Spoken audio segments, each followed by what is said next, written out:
Amici di Sportisili, appassionati di calcio giovanile, ben trovati al campo della Fincantieri per il match, l'andata della finalissima del campionato Juniores Sicilia di fronte a Cus Palermo e Casteldaccia.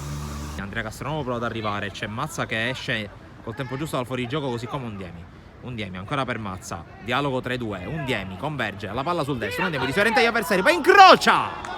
Palla fuori, non di molto, bella azione di Tony Undiemi ad un passo dal gol il Cus.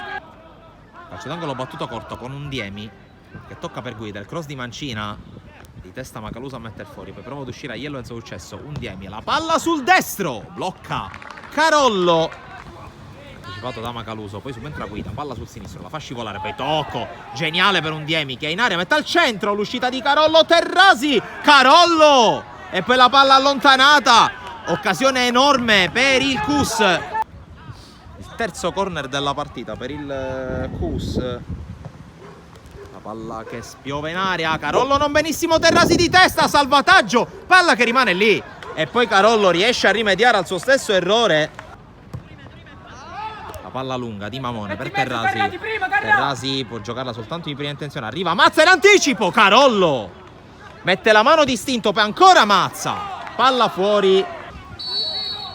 C'è il fischio, Undiemi con la palla che spiove sul secondo palo, Terrasi, colpo di testa che si perde alto.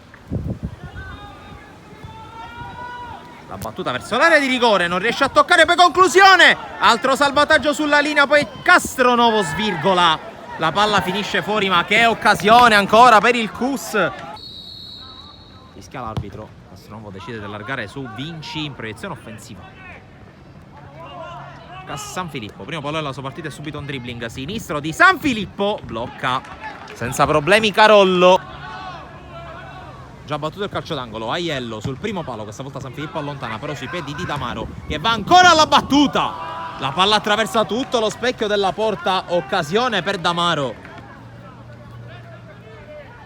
Sale a pressare il Casteldaccia, Procida cerca compagni a servire, torna Da Vinci ma sbaglia, è un regalo che cerca di scartare ma non ci riesce, di Caccamo, dorme il Cus, non ne approfitta il Casteldaccia. La punizione per Aiello, fischia l'arbitro, Aiello cerca la porta, la trova, ma trova anche un grande Procida a mettere in calcio d'angolo. La battuta nel cuore dell'area, c'è il tocco sotto misura da parte di Di Caccamo che va ad un passo dal gol del vantaggio.